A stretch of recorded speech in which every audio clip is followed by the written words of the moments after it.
use like all the afterworks and everything. You're gonna look like Brad Pitt. Oh, yeah. Wow.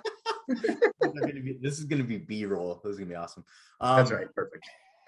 Hey, another episode of Technical Explanation Show, and today I get to speak with Ryan Simmons. Ryan actually wrestled at Kent State University. He is an official in Tennessee, and we've been talking about this for forever. Finally made it come to life. We've both been busy, probably mostly my fault. But Ryan, how you doing, man? Good, Bryce. I'm doing really good. Yeah, it's about a few hundred text messages back and forth, but we finally connected here, so it's good to talk to you. Dude, it's so cool. Like, honestly, like I met you my first time, like just being honest, met you. I was like a 17-year-old in high school, and you were wrestling at Kent State. Came up and did a college visit. You wrestled with some of my cousins, the uppers, and not to age you, sorry. But like it's so funny that like we connected through text and just picked up right away. And before this, we just talked for like 30 minutes. Like we talked yesterday. Pretty cool. And I think that says a lot about wrestling. But tell me about why Tennessee? What brought you to Tennessee? Well, Bryce, as we were talking about LeBron earlier, I made a decision. I was living we were in just outside of Cleveland in Lyndhurst. My wife is from Solon. I was working for the 3M company, and they moved me to Memphis, Tennessee. And I called my wife. I was in St. Paul, Minnesota, and I said, "Hey, we're moving to Memphis. Get your cowboy boots and sundress. We're out of here." And I think it was on the flight down to Memphis. I started doing a little research into Memphis, and I called her back and said, "Hey, cancel the cowboy boots. Wrong city." So I just assumed that Memphis and Nashville were similar cities, but it turns out that Memphis is actually, I would say it's like Cleveland of the South. It's very much, it's blue collar, hardworking, like. Yeah, sure. Yeah, that sounds good. I'd say, yeah, that's a great explanation. Blue collar, hardworking, a little more dangerous, a little cutting edge. Yeah. My kind of city, a little more grit. I think that's definitely, that's important. They call it the Bluff City over there in Memphis. So yeah, we moved to Memphis. Gina was 8 months pregnant. So that was an experience all to itself. That was fun. Didn't know anybody. But again, wrestling kind of always brings things full circle. So as soon as we got there, I did a quick little Google search where some wrestling teams were around town, met a couple people, started going in some wrestling rooms, helping out with a couple programs around town. And then one thing led to another. I was, doing a little bit of coaching and realized real quickly that my schedule, I was traveling. I was covering Mississippi, Arkansas, Tennessee, with 3M company, and just really didn't have time to coach on the weekends. I mean, I could coach on the weekends, but didn't have time to fully commit to coaching during the week. And one of the coaches like, "Hey, we could really use you if you wanted to officiate." And I said, "Whoa, buddy, I don't officiate." No way, right? There's one thing I know, and that's I do not like officials. They're terrible people. So he said, "Come on, man, give it a shot. We could really use you." And I'm like, "Well, all right, let me see what happens." And I'll never forget that first day, like putting on black pants and black socks and just sitting down with the other officials thinking, I don't want to be here. I just felt like I joined the dark side of the sport. Stormtrooper. Yeah, it felt really dirty. I didn't know what to think. I recall it was our first meeting, and the gentleman, the head official of the day, it was a youth tournament. He's like, "All right, guys," it was real, 6, 7-year-olds I think we're starting with. He goes, "Well, who wins? Raise both guys' hands." And I'm like, "Yeah, I'm not going to do that." I'm not going to do that. I wouldn't have done that either. he looked at me with hard pass. I was like, "Who's this guy from Cleveland, Ohio?" But he ended up being one of my best friends. The guy's fantastic, and it's like anything else, they become like brothers. And, we ended up spending 8 years in Memphis, and I ended up calling a lot more than I had anticipated. So after that first day going through it, and they just threw me to the wolves out there. And I think after that first year, I was calling the region and then calling the state, and kind of just like anything else, you jump into it. And it's a pretty cool experience, right? Well, I want to circle back real quick and then jump into that. So No. 3M, my cousin who went to Kent State with you, Drew, he works for 3M too. It's funny how that works, isn't it? Is there a Kent State connection there? Is that? Yeah, I don't know how he got to a job Kent State there. If you want to work at 3M. That's the question right now. Yeah. So at the time, I'd been at 3M for a couple of years, and Drew was he had just graduated, and he was I think I want to say he was working at Scott's, over in North Carolina. Yeah, he was. One of my executives is in town and said, "Hey, we're looking for somebody," and I'm like, "Hey, I got a guy over here in North Carolina." He's like, "Hey, give me his resume." So had Drew, called Drew, got his resume, and then Drew took off from there. So I just want to summarize what you just said for the last 10, 15, we talked about is wrestling is a family. You moved to a completely different state. People welcomed you in, right? You became an official. You did state and districts in your first year. You also got someone employed who still works there 10 years later. He actually left and then came back. He obviously did a good job at 3M. So I got him an introduction, but Drew did a pretty darn good job of. But you know what I'm saying? Like the things that you learn from wrestling, not only being a competitor, we'll go into that, some of your experience too, but being an official, it's a family. And that's why it's so important that more people that maybe think wrestling, their career is done, becoming an official can not only make you some money right now and help the sport, but it could open up doors for you later on. Yeah, absolutely. I mean, I think I owe everything. Everything's kind of an exaggeration, but a lot of things in my life are because of wrestling.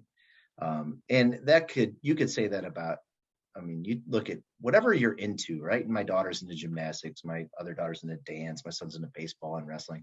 Whatever it is you're into, if you have a passion behind it, a lot of things can be gained from that. And for me, it was wrestling, right? And a lot of my friends, a lot of my connections throughout life are tied to wrestling. I've gotten interviews because of wrestling. I've gotten jobs because of wrestling. I met my wife and my family is because of wrestling. My wife's brother wrestled at West Virginia. He used to come up to Kent. So she had natural friends that were in the wrestling community. And that's how she used to hang around the wrestling friends at Kent. And we became friends at Kent, and that's where we met. So had it not been for wrestling, we probably wouldn't have met. So a lot of connections and a lot of everything are, via wrestling. And of course, your cousins and I were pretty close throughout college and still remain close. Drew and Jared and the entire Upper family. It was 1999 when Jared came onto campus. And I'm like, I know this guy. He's pretty cool. And then I used to go back to Sandusky, and that's when I got to meet Eddie and the whole family. And I remember walking in and meeting Eddie for the first time. I'm like, man, this guy really has it going on. I want what this guy has. Here he is with 4 sons who are all, look, like top caliber wrestlers, right? They're not just wrestling. These kids are all studs. Then you look further on, they're all 4-year degrees, all successful. Jeff Bezos couldn't buy what Eddie O has. And I remember. Hey, don't forget Julie. Julie's the saint. Julie. We all know she's running the show, right? Yeah, exactly. Eddie's the luckiest man. But I remember, I want what they have. I remember going back to Sandusky and thinking, and I want what they have. And I just remember. I learned a lot from the Upper family. So you learn a lot from college, but those courses don't really mean anything. It's all about the people you meet and the connections you make. And and a lot can be. I just owe a lot to those people that I've met throughout my life at Kent and throughout wrestling. So the Kent State Flashes. That's you guys. You guys are right on the cutting edge right there. That was the Flashes, buddy. Yeah. I like to think that our class, that class with Your Seth, class was, that's what led to like Kilgore, right? Mitch F, all that stuff. I mean, I would like to think so. No, it's true. You see, when it was the class of myself and Zeb, Nemeth and Kenny Clark. I like to think that like our class, like we stuck together. There was a lot of the classes before us, they had a lot of good individuals, but the seniors that like graduate, there would be like 2, 3 guys graduating in a class.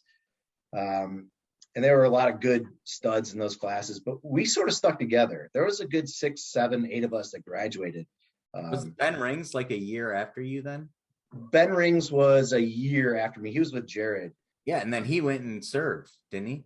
Yeah, funny. So Ben and I, my senior year in 03, the weekend before the MAC tournament, Ben and I went back to the Ohio State tournament we went back to his parents' house.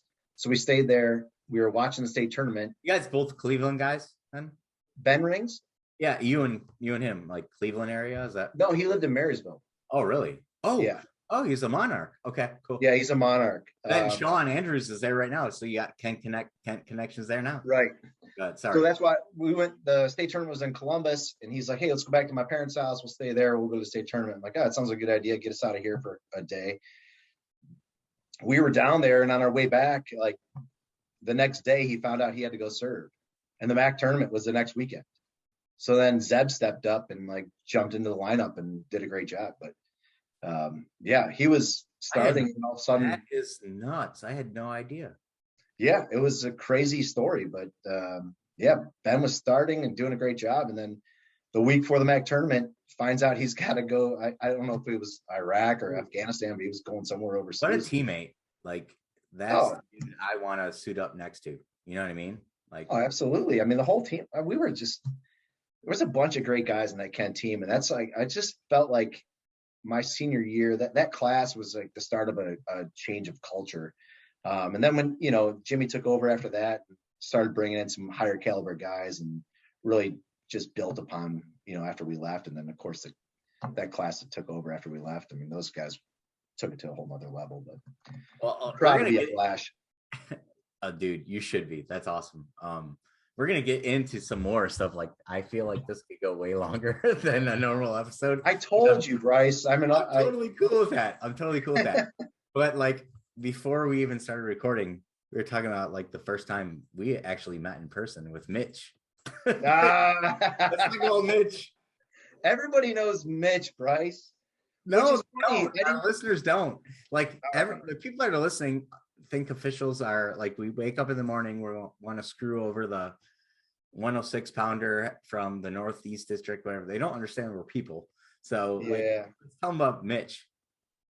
All right, so we're sidetracking here now, but so in college at 250 East Erie Street in Kent, Ohio.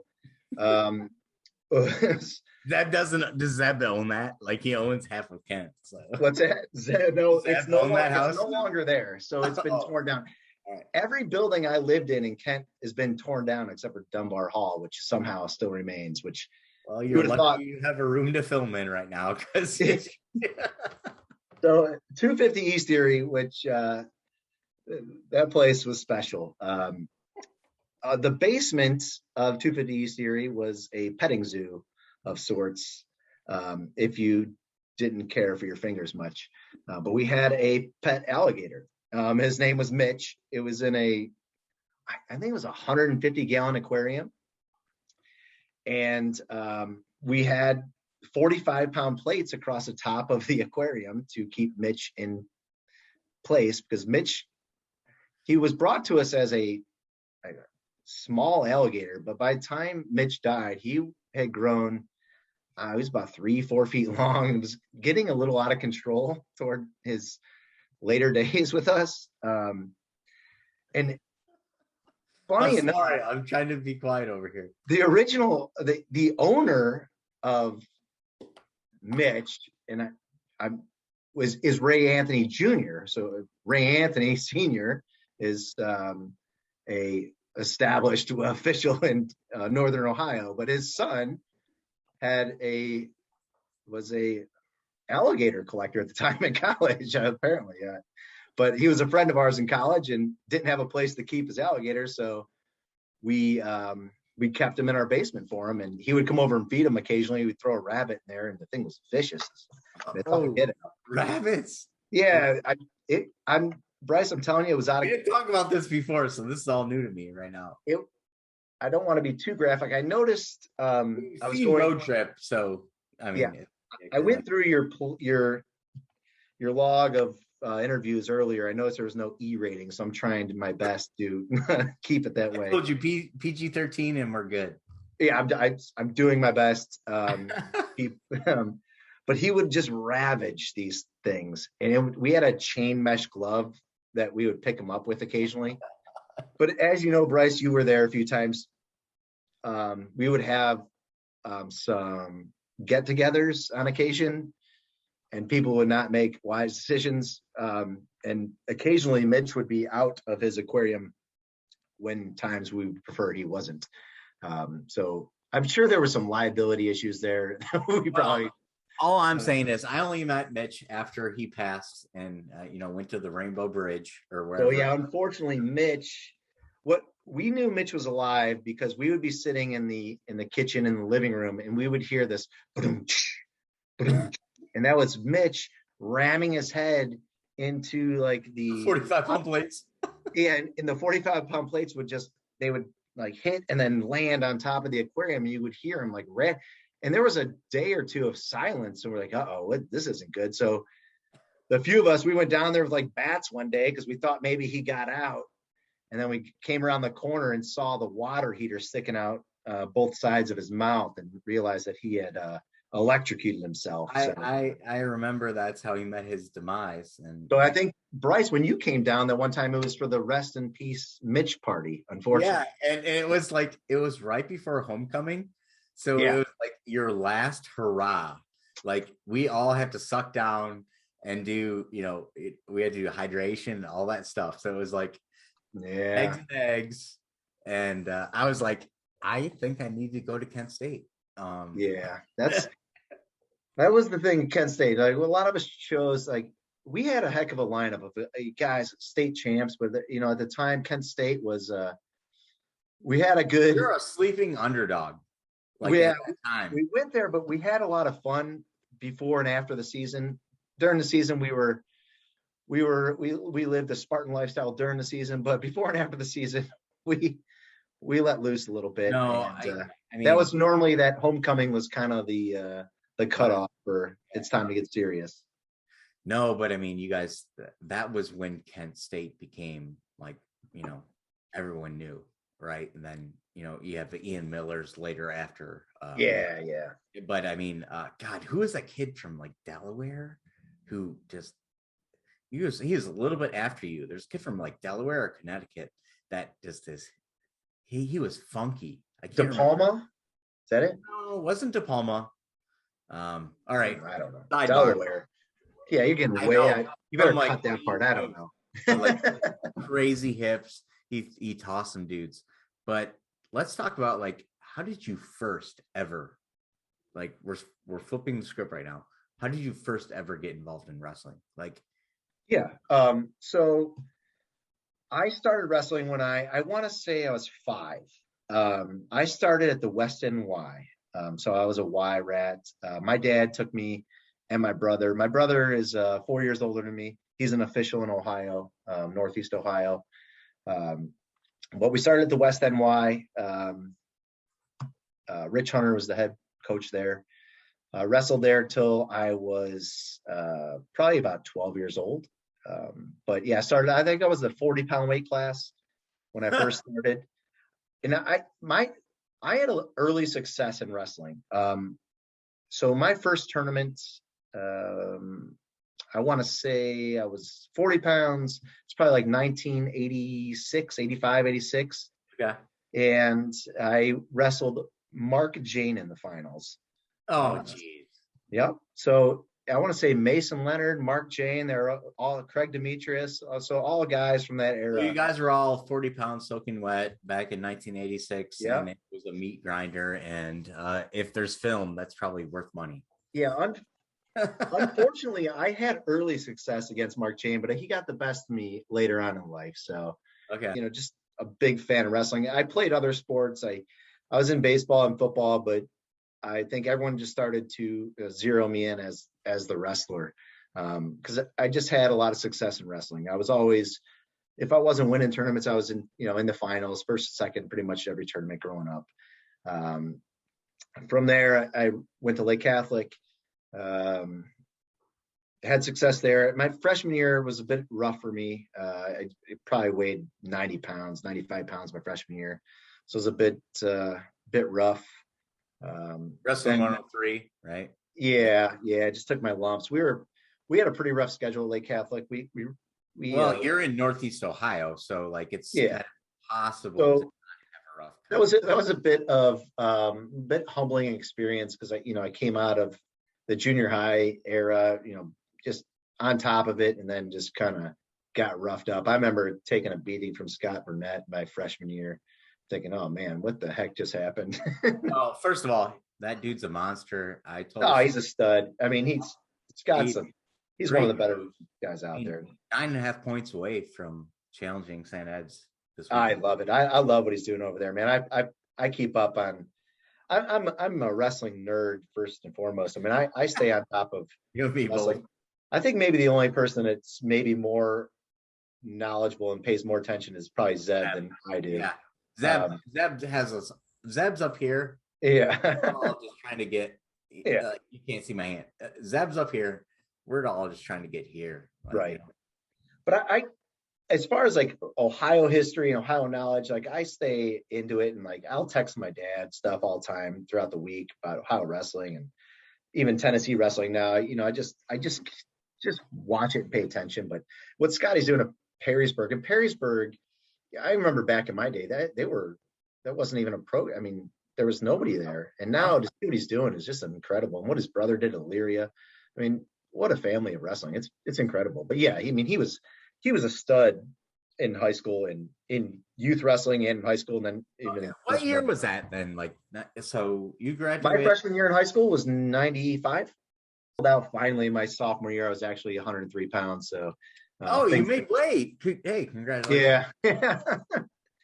I finished third, and then third again.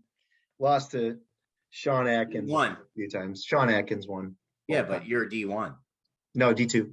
D2? Yeah, Lake Catholic's D2. Then my senior year, I won it, which was finally got that off my back.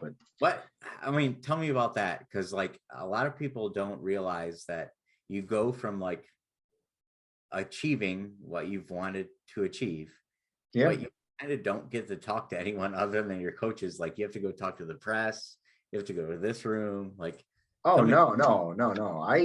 I think I invented running into the crowd and like talking to everyone. Yeah. Oh yeah. I totally.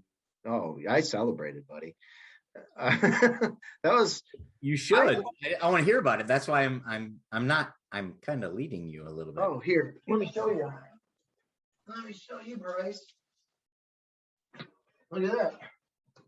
There it is. Front page of the paper, buddy. Dude, that is so sick. That's awesome. The anniversary. Tell me about that. Tell me, I never got to experience. So yeah, we 3 days ago was 3/14. So we have a family celebration every year. This is 24th anniversary. Just a couple days ago. So the family, we sit down and we watch the video. I'm just kidding. I love it. This is gold. No, but so tell me. I always wonder though, like that was like, and I'm being serious, that was my life goal, right? To win a state title. And I always wonder if had I lost that match or, things not worked out, would I have been more successful in life? Because like you're like the feeling of winning that match was like, you talk about the weight off your shoulders, and like people always ask me, what's the greatest moment of your life? And of course, the wedding and kids being born. Yes. But it's without a doubt, that stuff aside, was that moment, right? Because like that feeling of like weightlessness, like cannot be explained. It just can't. Because when you have one goal like that and you're so determined, And you're so young, and your Right. whole life, you're like, It's almost too young to remember, this is the goal that you have, and you finally achieved it. And let's face it, at that age, you're not smart enough to really understand that right. there's kids and there's marriage and there's so many more things in front of you. Like, Correct. No, that. this is what I struggle with a lot, right? Because I was 17 years old, and here I am. I just, in my mind at that time, achieved my life goal. So now what? At that point, so I have not 18 yet, and in my head, I'm like, well, I'm done. I don't know what else I'm supposed to do, but the next day I was not going to wrestle in college. So Really? I told all, Wait. Really, you're done. yeah. I had met and achieved what I set out to achieve. It wasn't until weeks later when I started to realize that I wanted to accomplish more. But at that time, in that moment, when you spent, like at that time, we used to cut a lot of weight, right? So that era, it wasn't just practice. It was different. It was different than when you're in college, and when I got to compete too. Yeah. Yeah. So it was it was a different sport, right? So we didn't just practice. There was a mental focus and a mental, like, it was mental abuse, right?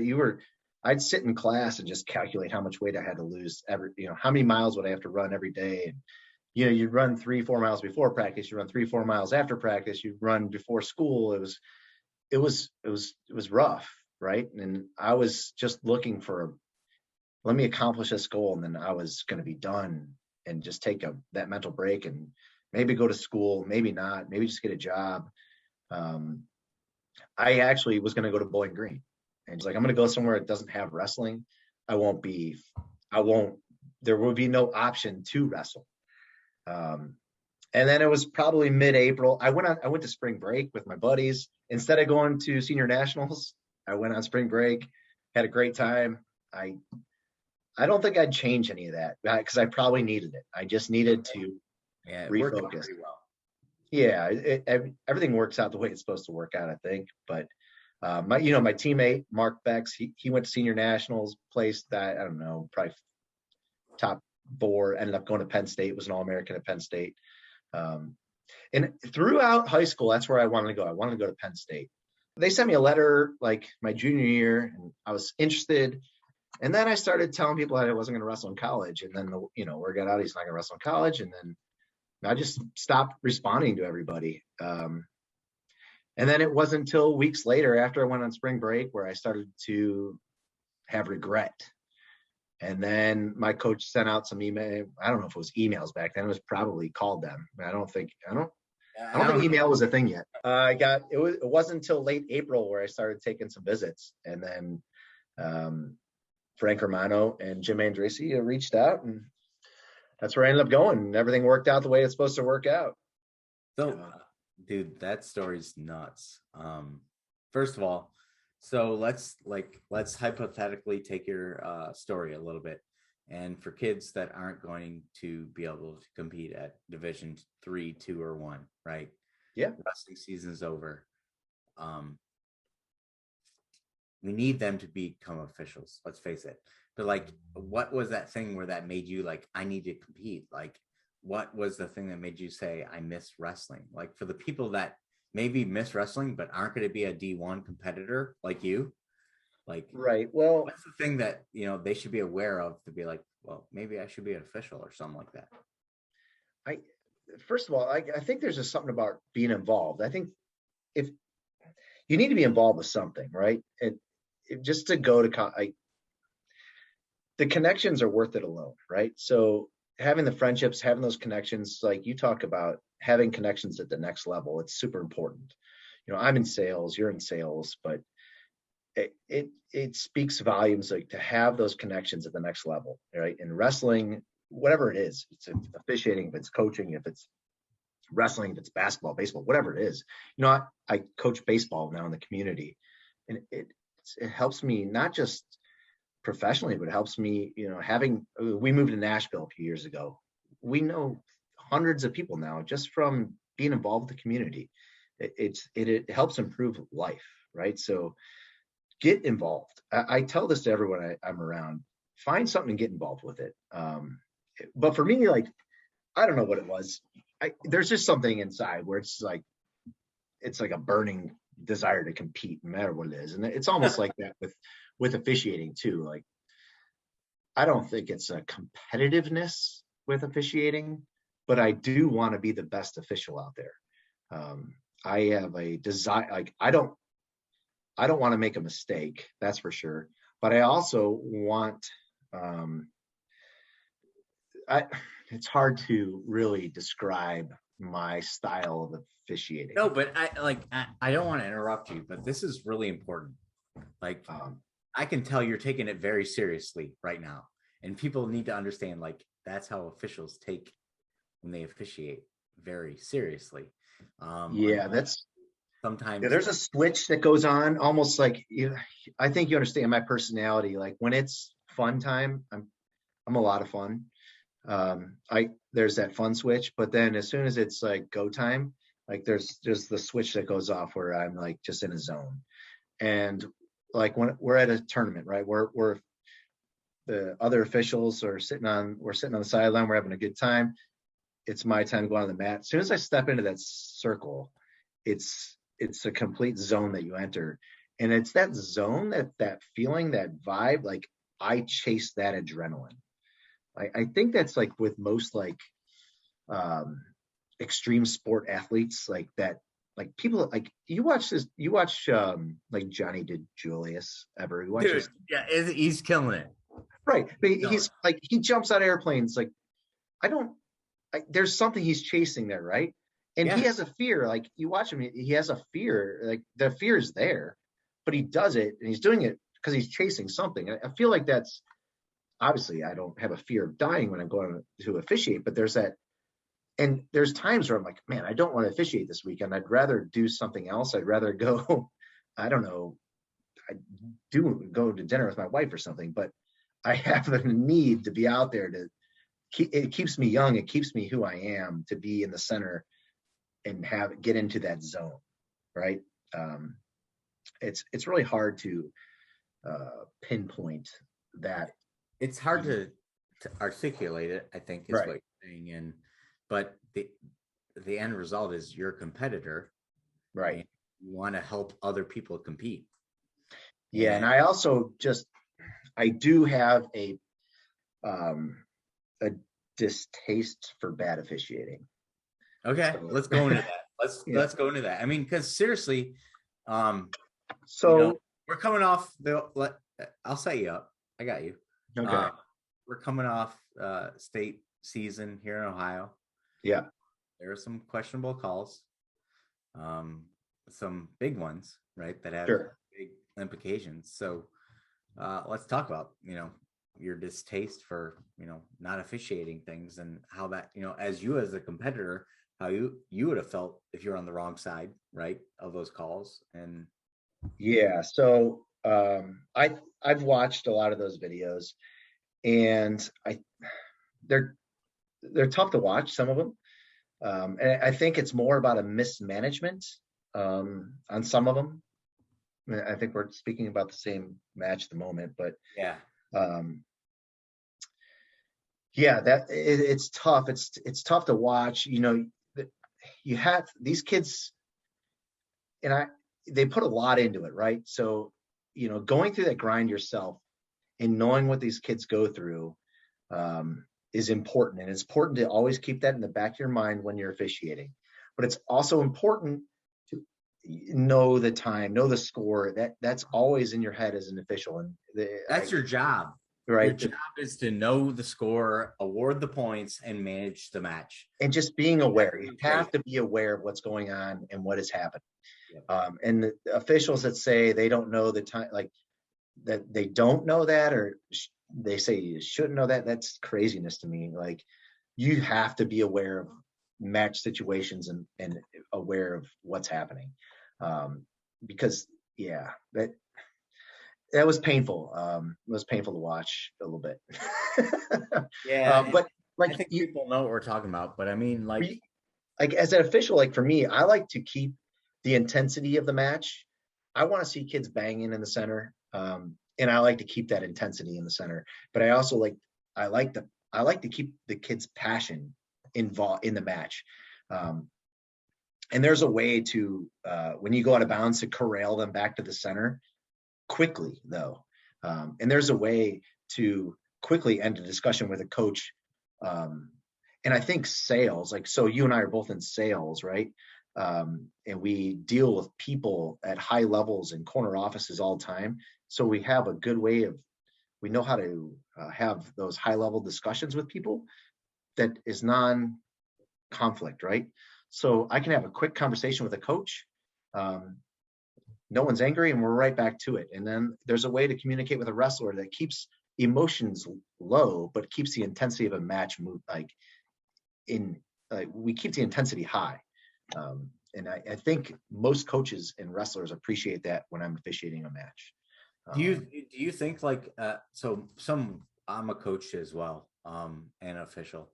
Like my favorite officials are the ones that communicate like, hey, I've got red in control, like sure. Red, that's verbal communication, I think, is one of, if not the most important thing when officiating a match. Exactly. But do you think that like competitors, like I hear you on the coaches, they realize like if you're being verbal and saying this and communicating with them, they know what's coming. But do you think like competitors realize that? Or yeah, because I think, that's two-part. Yeah, because a lot of times you'll have a takedown, and they need to know to unlock their hands, situations like that. But also, they feed off of their coaches. So if a coach isn't aware of what's happening, they start yelling at the official. The wrestler then feeds off of that coach, and then it becomes a negative situation. So if I can keep the coach from that turning negative, it generally keeps the wrestler from turning that way as well. So a lot of times the wrestler is a mirror image of the coach. Couldn't have said that better than what I had in my head. So being a D1 athlete, like what does that help? How does that help you with officiating? Well, I think it helped me get started a lot faster than most officials, because I had a lot of, I think I got a lot of respect early on just because of my background, and I got thrown into a lot of really, I got a lot of early respect and got thrown a lot of high level matches early on just because of my background, and I think I did a good job with it. So then I just got more and more big matches from it. But I think I handle a lot of those high pressure matches well, because I've been in the fire. Being in those those tough matches, they help me officiate those tough matches. And I still get those butterflies. I had a pretty good state finals match 2 weeks ago, 2 nationally ranked kids right out of the gate, 106-pound man. Hold on. How many times have you done the state tournament in Tennessee? 15 times. All right. Gotcha. So, yeah. So I get, when there's generally, it's a good match. I like to get it, and I like those. I still get those butterflies, and it's fun. And I chase that. It's like an adrenaline, and I'm an adrenaline junkie, I suppose. And I can't compete anymore. I mean, I still go to the CrossFit gym every morning, but I'm 40. I'll be 42 tomorrow. So wait a minute! Happy birthday early!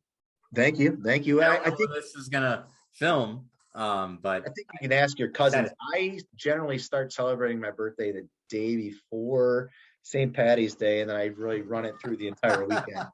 So, but my level of fitness as I age, I'm noticing is, I'm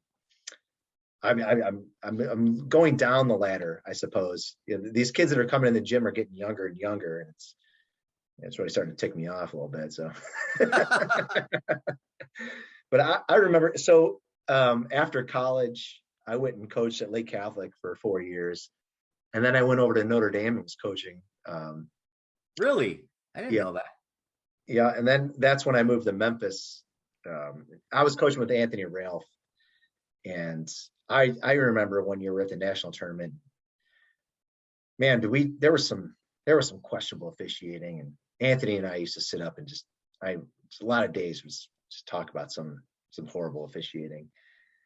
I think when I decided to be an official, I think that was one of the tougher conversations I had, was telling Anthony that I was going to be an official. He's like, "You're doing what?" I'm like, I know. That was, I still struggle with, and I don't know why, but I'm trying to do my best to shine the light on officiating and how important it is. Um, but I still struggle sometimes telling people I'm an official. I don't know why that is. Well, dude, like Because I think the thing is though you're trained, if you're a good official, right? And correct me if I'm wrong. If you're a good official, you're not noticed. You're there, you award the points, you make sure everyone's safe, you make sure the match goes the way that it is, right? And we're trained to kind of be like in the behind the scenes. And I say I haven't had the whistle since 2002, right? yeah, But like in a lot of professions, that happens, and it's like, but no, we need to promote ourselves if we want other people to do this. Like, yeah, and so we struggle with, well, we're supposed to be behind the scenes and not be seen, just call the matches. But then you're telling me we need to get other people to be officials and promote themselves. Those two things don't mix, right? And I think they should. And actually, we're going to put a class on to help officials try to promote themselves. But like, how, in your opinion, how could people promote like what we do better? yeah. So we do. I We have something pretty special here in Middle Tennessee. Middle Tennessee. So the Middle Tennessee Wrestling Official Association, we have about 40 members or so. We do a really good job in the community. We do fundraisers all year round, a ton of them. We do a golf outing. We do what we call a grand championships, and we raise quite a bit of money. And what we do is we buy wrestling shoes, and we give them back to the inner city schools. So we'll go around and we'll give out shoes to anyone that really can't afford them, right? So we go into newer programs, we give new programs money, and we give just a ton of shoes out. So we'll give hundreds of pairs of shoes out a year, and then we'll cut checks for new mats and new stuff. So we try to highlight that we're doing good stuff, but we also try to get these kids that are going to college. There's MTSU around here, there's Austin P around here, there's Belmont University. So we're trying to get those kids around the area that were wrestling throughout high school. You could go work at Chipotle throughout college and make $8 an hour, or you could come work this tournament and make a couple $100 and watch wrestling. It's not that bad. It's a lot more fun. You get to hang out with some dudes and watch wrestling. If that was an option for me in college, I would have done it. If I wasn't wrestling, I couldn't imagine, and I didn't know it was an option. And if there were days that we weren't competing that I could have done it, I probably would have, because I just love being around wrestling. And I know there's other people like me and you out there that could have taken advantage of this situation. But you're right. We need to shine the light on the good that we're doing more often. And Middle Tennessee and, well, all of Tennessee does a really good job of, they'll present an official with an award every year. They'll have like an official of the year, which really threw me off one time. I was in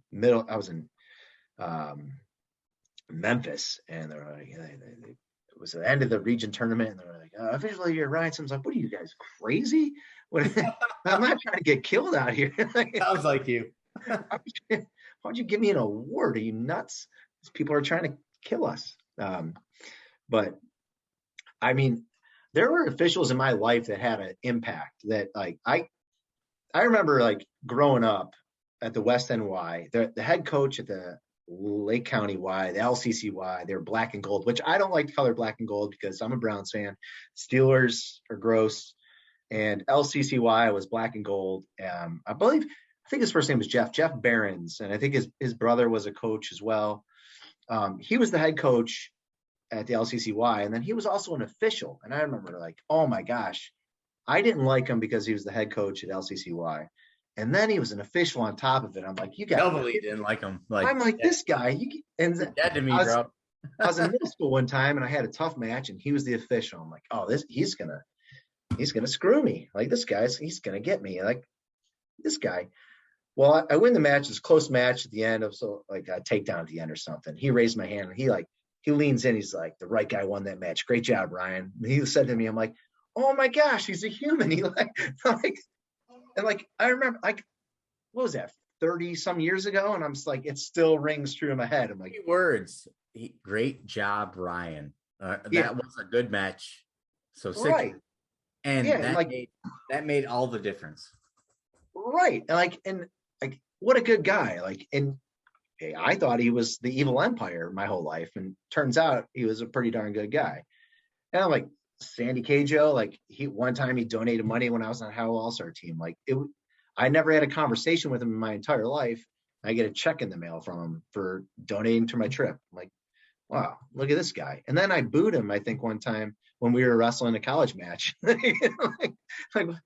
haven't, but yeah. I think what you're saying is if you can step outside of your emotions and just look at their people. Yeah, right? I get it. And that's why people, there's no competition.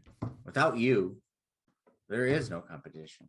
That's why I try not to take it personal when I make a tough call, because inevitably I'm going to make a tough call. I got to make a stall call once in a while that I know half the gym's not going to like, and they're going to boo me.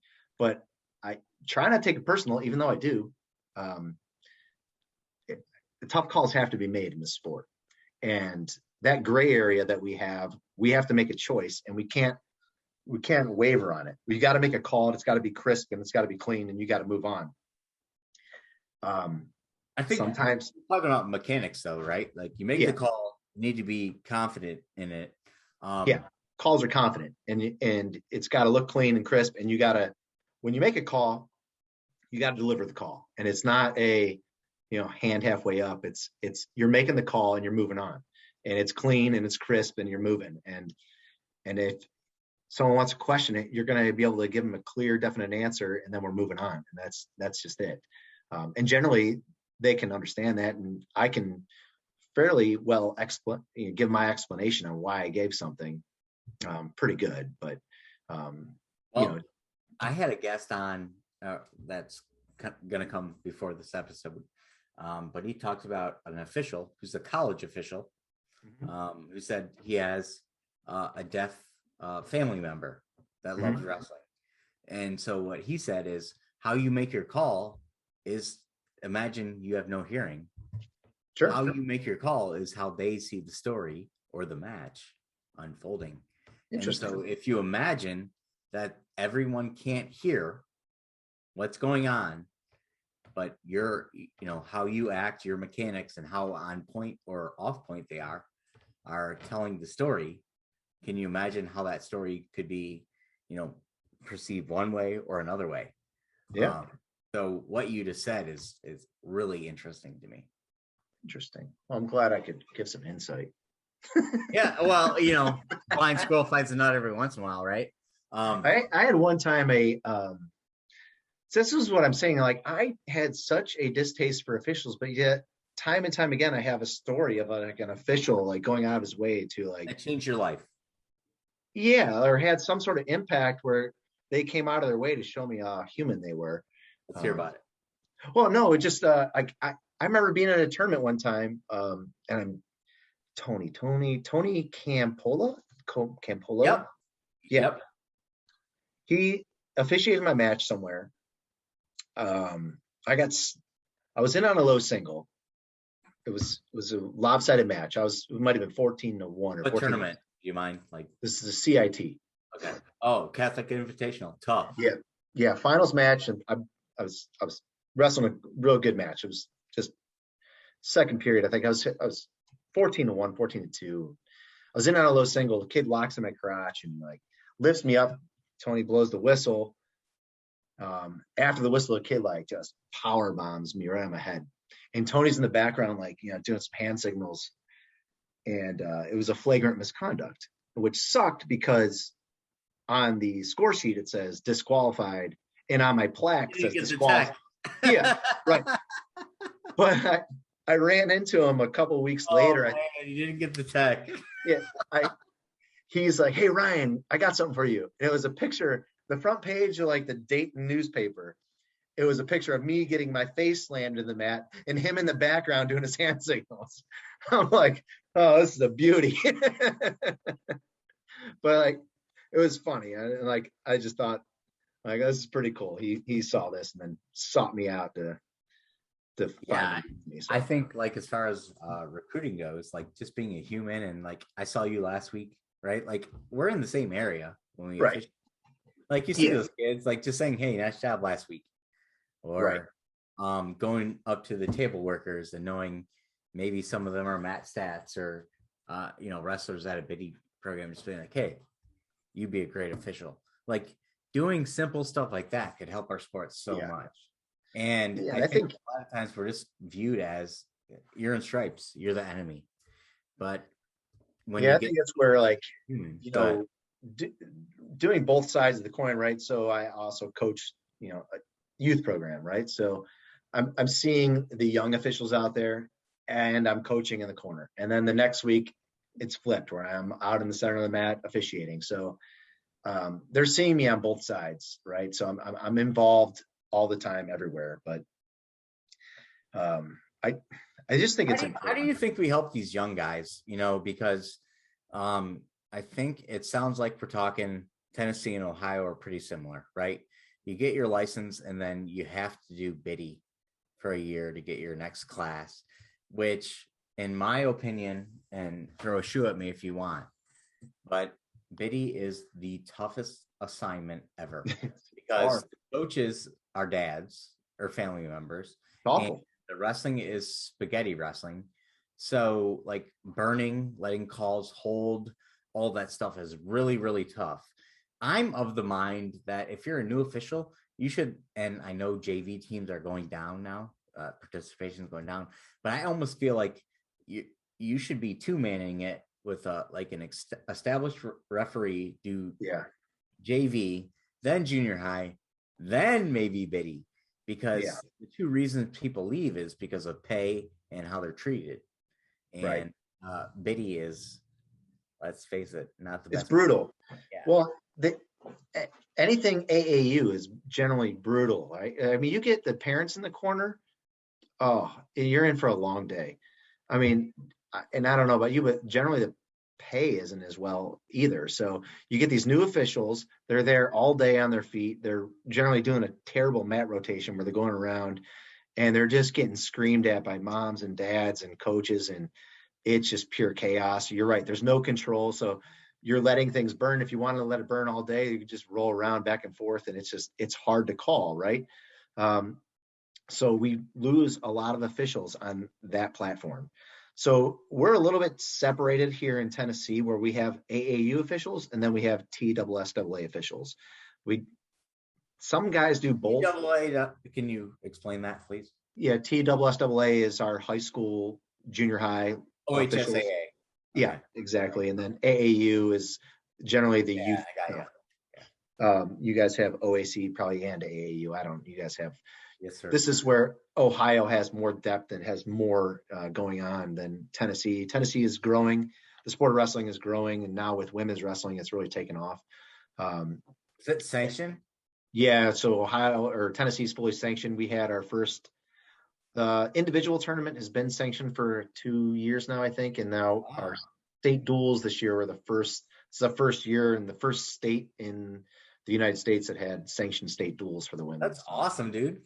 Yeah, it's actually, so the state duels this year were really fun. Like, it's our venue for our state tournament. It's they call it the Cow Palace. It's at a ag center, and they steamroll the dirt and then roll some carpet on top of it. But it's a little bit far away. The mats are far away from the stands, and it can get a little lonely out there in the center.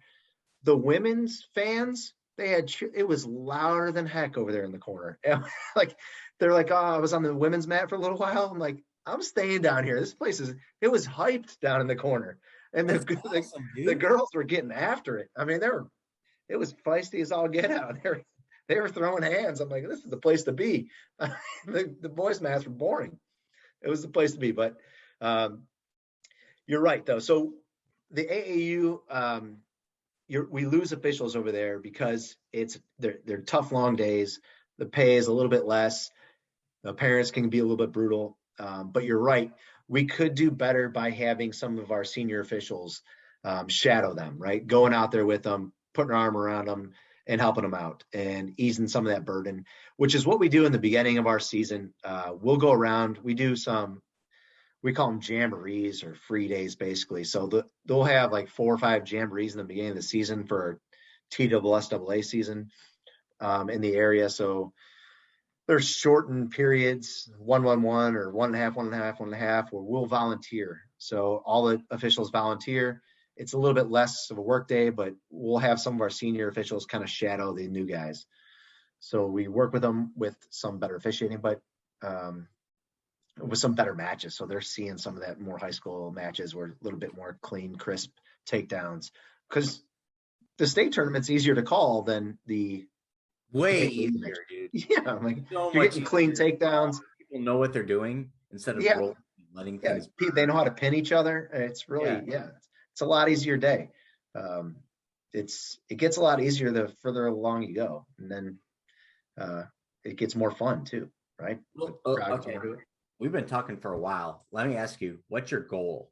Like, when you're done and you say, I'm done from officiating, I never want to officiate another wrestling match.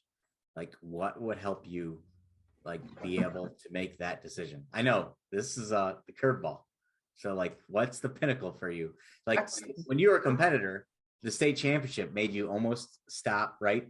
And correct me if I'm wrong, made you reconsider if I want to wrestle anymore, right? Now you're official, you're well accomplished.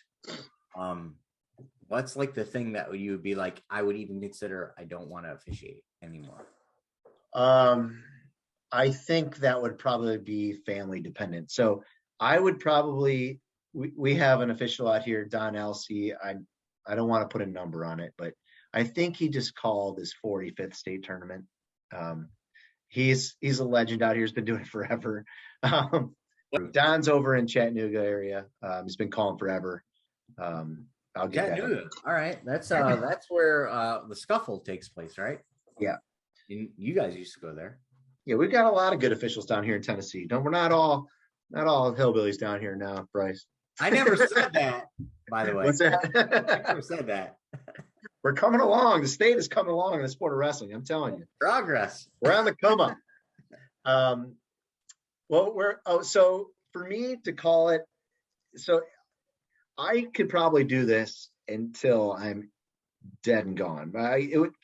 But for me, it's going to come down to like, what are my kids and wife doing, right? So it's time dependent. If my kids are busy with gymnastics and dance or wrestling and baseball, and I can't officiate because of that, I might take time away from officiating. If my son or whatever, it could be something happens or health or something, that would be why I'm not officiating or why I'm not coaching. Or if I need to step away to coach for a few years, I'll do that. But I think I'll always circle back to either coaching or officiating or somehow being involved. I don't think there's ever a time where I'm going to just walk away from the sport of wrestling. It's done too much for me over my life to just be done. There's days where I'm like, you know what? I think I should probably go try and compete again. I think there's a little bit left in the tank. If I just train, and then I realize I'll probably have a concussion within 5 minutes, so I probably shouldn't do that. But there's days where I'm daydreaming, where I'm laying in bed, like I should probably I got some new Rootis shoes a couple of weeks ago, and I feel really good in them. I feel light. No one can see me, but I'm like smiling ear to ear. Like this is the answer that I wanted. Like you can see me. Right. I'm talking now. People can see me. Like that's kind of how sick I am, right? There's days not sick. Like, dude, you are a wrestler, and that's so freaking cool. Like, yeah, well, I probably have issues, but there's no way I could ever not be involved with the sport unless my kids needed me to go do something else or my wife needed me to go do something else for a short period of time. But at some point I'll circle back to this sport and be involved somehow, shape or another. I mean, I'll either be blowing the whistle or yelling at an official, one way or another. I'm going to be involved. I don't care what my son does. My son could be a Fortnite champion if he wants. I don't care. As long as he's doing something and having fun doing it. But if he wants to stick with wrestling and he wants to be good at it, I'll be in his corner, or I won't, or maybe he'll tell me to go sit in the stands, which would be cool too. If he doesn't want to wrestle, I'll officiate.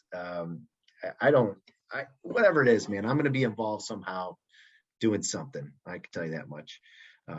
Heck, I'll be a towel tapper if they need me at some point. Once I get too old. I don't know of a better way to end this than what you just said. And I really appreciate your time. And this is been, I can't wait, and stick on so we can catch up. Yeah, sure. Now, but hey, thanks so much for your time. You got it, Bryce. Anytime, buddy.